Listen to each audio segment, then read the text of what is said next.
Minsan, alam mo na ngang siya ang dahilan ng lahat ng sakit mo. Pero bakit siya pa rin ang hinahanap mo? Bakit kahit ilang beses ka nang umiyak, kahit ilang beses ka nang sinaktan, siya pa rin ang gusto mong kausapin, yakapin, balikan? Hindi ka baliw. At hindi rin ito simpleng kahinaan. Sa likod ng paulit-ulit mong pagbabalik, may malalim na dahilan ng isip mo. Isang pattern na hindi mo napapansin, pero siya ang kumukontrol sa nararamdaman mo ngayon. At sa video na ito, sisilipin natin ang psikolohiya kung bakit mas lalo mong hinahanap ang taong nanakit sa'yo. Bago tayo magsimula, kung gusto mo ng mga ganitong topic tungkol sa human psychology, emotions at behavior, huwag mong kalimutang mag-subscribe dito sa ating channel para lagi kang updated sa mga bagong kaalamang ibabahagi ko. 1. Bakit mo hinahanap ang taong nanakit sa'yo? Bakit nga ba sa kabila ng sakit, siya pa rin ang hinahanap mo? Sa psychology may tinatawag na emotional attachment na hindi agad nawawala kahit nasaktan ka na. Kapag nagmahal ka, hindi lang puso ang gumagana kundi pati isip. Nasasanay ang utak mo sa presensya ng isang tao. Sa bawat tawanan, lambing at kahit sa mga away, nabubuo ang isang pattern na nagiging bahagi ng araw-araw mong buhay. Kapag nawala siya, hindi lang tao ang nawawala sa'yo. Nawawala rin ang routine, ang pakiramdam na may kasama ka, at ang sense of comfort na dati mong pinanghahawakan. Kahit pa siya ang dahilan ng sakit, siya rin ang naging source ng saya mo. At dito nagkakaroon ng conflict ang isip mo. May isa pang dahilan kung bakit mo siya hinahanap. Ito ay dahil sa tinatawag na intermittent reinforcement. Ibig sabihin, hindi siya laging mabait, pero paminsan-minsan binibigyan kanya ng pagmamahal. At dahil hindi consistent, mas lalo mo itong hinahanap. Parang sugal na umaasa kang babalik yung good moments na minsan mong naranasan. Habang tumatagal, nagiging cycle ito. Nasasaktan ka, lalayo ka, pero kapag na-miss mo yung pakiramdam, babalik ka ulit. Hindi dahil gusto mo ng sakit, kundi dahil hinahanap mo yung pamilyar na emosyon na nakasanayan mo. 2. Masakit na katotohanan. Bakit ka bumabalik sa taong sumira sa'yo? Masakit tanggapin, pero may katotohanan na madalas nating iniiwasan. Minsan, hindi ka bumabalik dahil mahal mo pa siya. Bumabalik ka dahil hindi ka patapos. Sa psychology, may tinatawag na unresolved emotional wounds. Kapag iniwan ka ng walang closure o nasaktan ka ng hindi mo naiintindihan kung bakit, naiipit ang isip mo sa paghahanap ng sagot. At sa paniniwalang baka kapag bumalik ka, makukuha mo yung paliwanag o ending na hinahanap mo. Pero hindi lang yun. May bahagi rin ng utak mo na gustong baguhin ang nangyari. Parang may boses sa loob mo na nagsasabing, siguro kung susubukan ko ulit magiging maayos na. Ito ang tinatawag na repetition compulsion. Inuulit mo ang sitwasyon hindi dahil gusto mong masaktan ulit, kundi dahil umaasa kang this time, iba na ang kalalabasan. Habang ginagawa mo ito, unti-unti mong kinukumbinsi ang sarili mo na baka hindi naman siya ganun kasama. Binabalikan mo yung mga magagandang alaala at binabawasan mo sa isip mo yung sakit na naranasan mo. Dito nagsisimula ang self-deception. At habang mas pinipili mong maniwala sa bersyon ng taong gusto mo, mas lalo kang napapalayo sa realidad ng kung sino talaga siya. Kaya ka bumabalik, hindi dahil hindi mo kayang umalis, kundi dahil may parte ng sarili mo na umaasang may mababago pa. Pero ito ang masakit na katotohanan. Hindi lahat ng bumalik ay may happy ending. Minsan, ang pagbabalik ay hindi paraan para maayos ang kwento, kundi paraan para mas lalo mong maintindihan kung bakit ito dapat tinapos. 3. Psychology ng paghabol sa nanakit. Ano ang nangyayari sa isip mo? Napansin mo ba, habang mas nasasaktan ka, mas lalo mo siyang hinahabol? Parang baliktad. Dapat lumalayo ka na. Pero bakit pakiramdam mo mas gusto mo pa siyang lapitan? Sa psychology, may koneksyon ito sa paraan kung paano nagre-react ang utak mo sa pagkawala. Kapag nawawala ang isang taong naging mahalaga sa'yo, itinuturing ito ng isip mo na parang threat. Hindi lang emosyon ang naaapektuhan, kundi pati survival instinct mo. Dito pumapasok ang tinatawag na emotional dependency. Kapag nasanay ang utak mo na siya ang source ng comfort at validation, hahanapin mo ito kahit siya na rin ang dahilan ng sakit. Para sa isip mo, mas mabuti na ang may konting sakit kaysa sa wala siya. May isa pang nangyayari sa loob mo. Habang sinusubukan mong habulin siya, naglalabas ang utak mo ng chemicals na konektado sa excitement at anticipation. Parang umaasa ka sa posibilidad na baka this time, piliin ka na niya. At dahil dito, nagiging addictive ang cycle ng paghahabol. Hindi mo namamalayan, hindi mo na siya hinahabol bilang isang tao. Hinahabol mo na yung pakiramdam na minsan niyang binigay sa'yo. Kaya kahit alam mong nasasaktan ka, patuloy ka pa ring lumalapit. Hindi dahil gusto mo ng sakit, kundi dahil ayaw mong maramdaman ang pagkawala. Pero sa dulo, kailangan mong itanong sa sarili mo, hanggang kailan mo hahabulin ang taong patuloy kang tinatakbuhan? 4. Bakit mas hinahanap mo siya kapag siya ang dahilan ng sakit mo? Napapansin mo ba? Habang mas nasasaktan ka dahil sa kanya, mas lalo mo siyang namimiss? Parang may mali. Dapat lumalayo ka na. Dapat mas nagiging madali ang pagbitaw. Pero bakit kabaliktaran ang nangyayari? Sa psychology, may tinatawag na pain attachment. Kapag ang isang tao ang parehong dahilan ng sakit at ginhawa, nagkakaroon ng malalim na koneksyon sa isip mo. Siya ang nanakit sa'yo, pero siya rin ang taong inaasahan mong magpapagaan ang pakiramdam mo. Dito nagsisimula ang cycle. Nasasaktan ka, tapos hinahanap mo siya para gumaan ang pakiramdam mo. Kapag pinansin ka niya, kahit saglit lang, nababawasan ang sakit. At dahil dito, mas lalo mong naiisip na siya ang solusyon sa nararamdaman mo. May isa pang dahilan kung bakit mas hinahanap mo siya. Ito ay dahil sa emotional contrast. Habang mas matindi ang sakit na nararamdaman mo, mas nagiging intense ang epekto ng kahit maliit na lambing na galing sa kanya. Yung simpleng mensahe, simpleng atensyon, nagiging sobrang halaga sa'yo. Hindi mo namamalayan, nasasanay ang isip mo sa ganitong setup. Sakit muna, bago ginhawa. At habang tumatagal, nagiging normal ito para sa'yo. Kaya hindi ka nahihirapang hanapin siya kahit siya ang dahilan ng lahat. Dahil sa loob mo, siya pa rin ang nakikita mong paraan para gumaan ang pakiramdam mo. Pero ang tanong, paano ka makakaalis sa sakit? Kung ang taong hinihingian mo ng ginhawa siya rin ang patuloy na nananakit sa'yo? 5. Bakit hindi mo maiwan ang taong nananakit sa'yo? Minsan hindi mo na maintindihan ang sarili mo. Alam mong nasasaktan ka na, alam mong mali na, pero bakit hindi ka pa rin makaalis? Sa psychology, may tawag dito, trauma bonding. Ito ay nangyayari kapag ang sakit at pagmamahal ay paulit-ulit na magkasama mong nararanasan sa iisang tao. Hindi siya laging masama. May mga pagkakataon na mabait siya, maalaga at pinaparamdam niya na mahalaga ka. Pero pagkatapos nun, babalik ulit ang sakit. At sa bawat cycle na ito, mas lalo kang nakakabit. Bakit?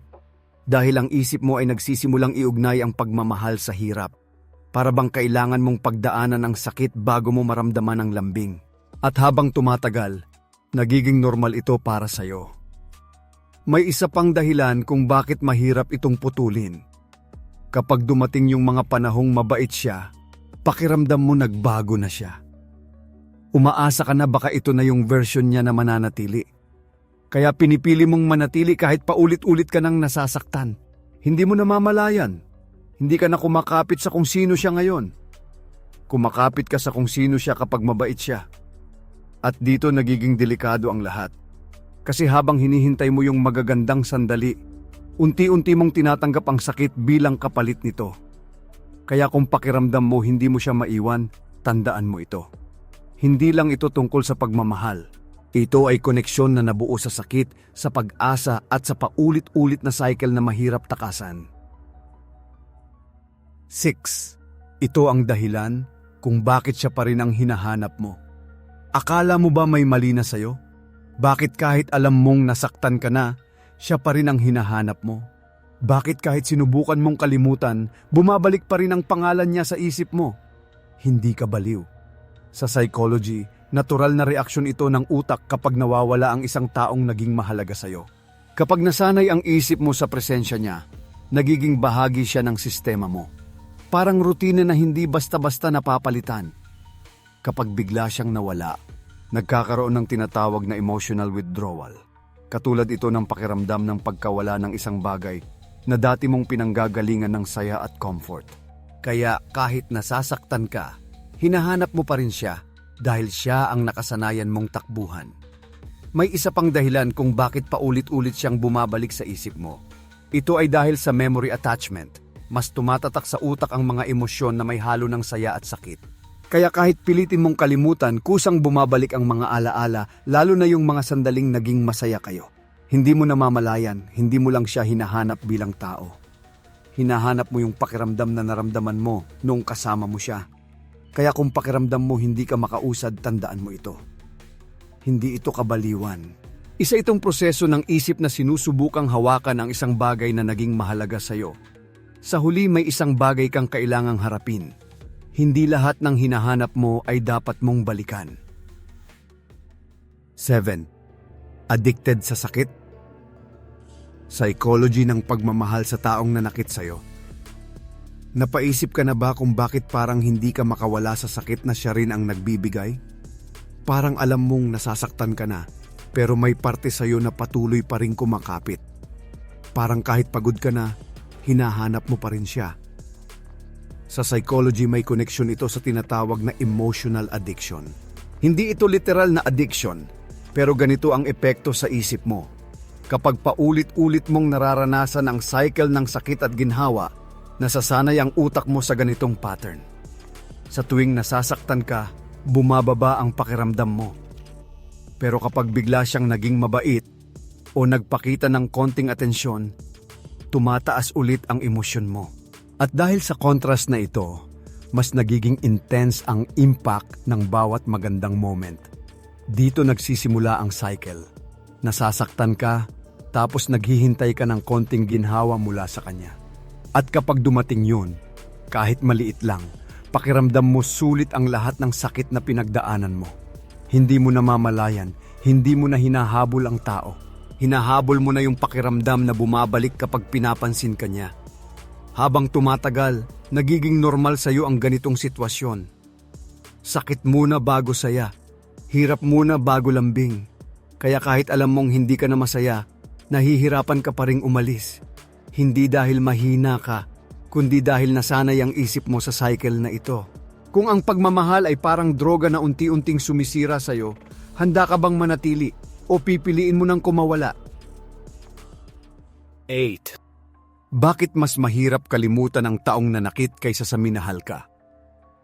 Napansin mo ba, mas mabilis mong nakakalimutan ang taong naging mabuti sa'yo? Pero yung taong nanakit, siya pa yung hindi mo matanggal sa isip mo? Parang hindi patas. Dapat yung sakit ang unang nawawala. Pero bakit kabaliktaran ang nangyayari? Sa psychology, mas tumatatak sa isip natin ang mga karanasang hindi natin natapos. Ito ang tinatawag na unfinished emotional experience. Kapag may nangyari sa'yo na walang malinaw na ending, patuloy itong binabalikan ng isip mo, parang kwentong bitin na gusto mong tapusin. Kapag may taong nanakit sa'yo, kadalasan may mga tanong na naiwan. Bakit nangyari yun? Ano ang kulang sa'yo? May mali ba sa'yo? At dahil hindi mo agad nasasagot ang mga tanong na ito, paulit-ulit mo itong iniisip. May isa pang dahilan. Ang sakit ay may mas malakas na impact kaysa sa saya. Mas tumatatak ang emosyon na may bigat, lalo na kung halo ito ng pagmamahal at pagkabigo. Kaya kahit may mga magagandang alaala, mas nangingibabaw ang sakit na hindi mo maipaliwanag. Hindi mo namamalayan, hindi mo siya iniisip dahil mahal mo pa siya. Iniisip mo siya dahil may bahagi ng kwento nyo na hindi pa nagsasara. Kaya mas mahirap siyang kalimutan. Hindi dahil siya ang pinakaimportante, kundi dahil siya ang nag-iwan ng pinakamaraming tanong sa isip mo. Hindi lahat ng tanong ay kailangang sagutin para makausad ka. Minsan, ang tunay na paghilom ay nagsisimula kapag tinanggap mong may mga bagay na mananatiling walang sagot. 9. Cycle of pain. Bakit paulit-ulit mong hinahanap ang taong sumira sa'yo?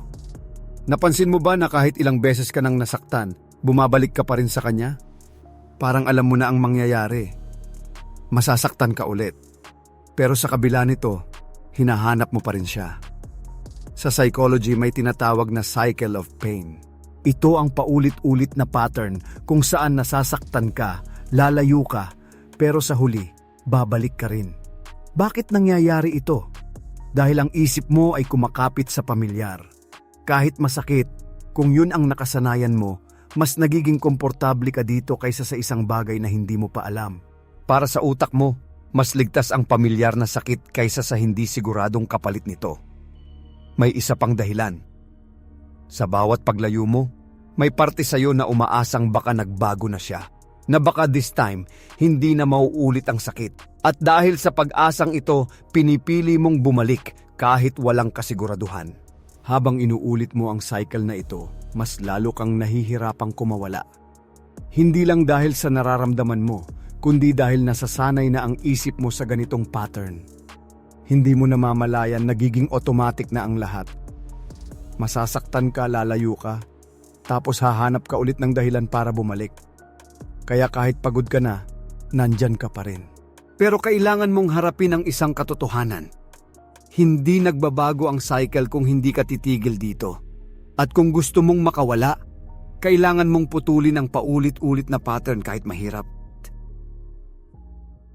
10. Ito ang totoong dahilan kung bakit siya pa rin ang gusto mo.